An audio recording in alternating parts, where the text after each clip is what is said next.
Hello everyone, my name is Agent Paul of Mobile Task Force Delta 7, codename Bookkeepers, and welcome back to another SCP document review.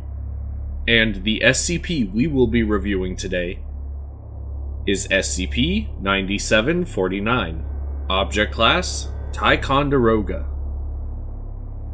Special Containment Procedures: SCP-9749 cannot and should not be contained.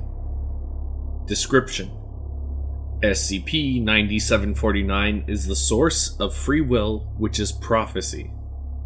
The universe is typically deterministic, i.e., each atom gains momentum and energy in a manner directly predictable from its previous surroundings, and so in principle, any one snapshot of the whole universe necessarily implies the entirety of its history. This leaves no room for choice, which forms the basis of the experience of free will.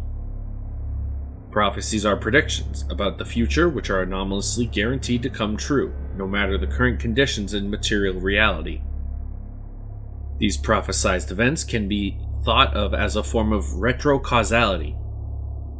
The future event forces certain predecessor events to occur.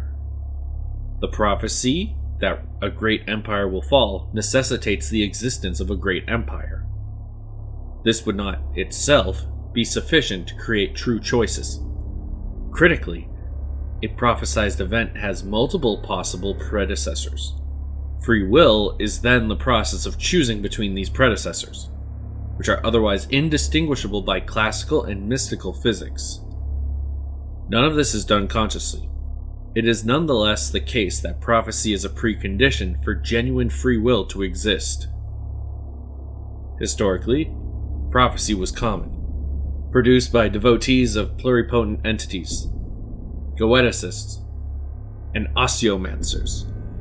However, contemporarily, prophecy has been in extended decline due to increasing economic rationalization, the advent of industrial warfare, and the collapse of animistic and pagan beliefs globally. Broadly speaking, predictions are made using complex mathematical models and statistical methods rather than through ritualism. With little belief in the fundamental unknowability of the world, prophecy has gone all but extinct. For a period between 1993 and 2001, no prophecies were known to be extant, and no magical methods confirmed that no choices were made during this time. In 2001, the last priestess of the Sibylline Sisterhood made a final prophecy. "He has knelt by his enemy's feet, and this shall be made known to all." Its meaning unknown. The Overseer Council, granted their free will, were able to pursue measures to foster greater occurrence of prophecy in the future, and avoid total deterministic collapse. Remediation measures.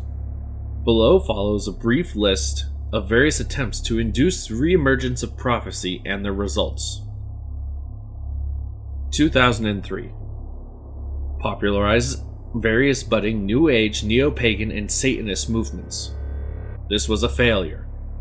Although growth is observed, a majority of inductees maintain their beliefs, giving these movements a secular humanist ethos. A few minor prophecies are created, but none are long-term. 2014. Induce the growth of astrological ideas and emphasize a non-religious class of astrology that can be used by any individual. This is a failure. Astrology rapidly gains popularity, but Foundation researchers make an unfortunate discovery. Astrology functions by detecting certain sub-etheric EVE resonances, and therefore not prophetic, but rather a completely legitimate science. 2019.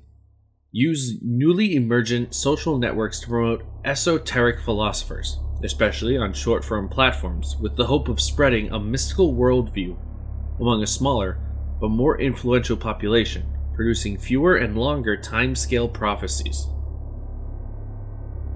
This is a failure. So-called esotericism is briefly successful as a movement and creates a small intellectual scene with disproportionate dedication. However, no prophecies are created, as its members refuse to ever make predictions.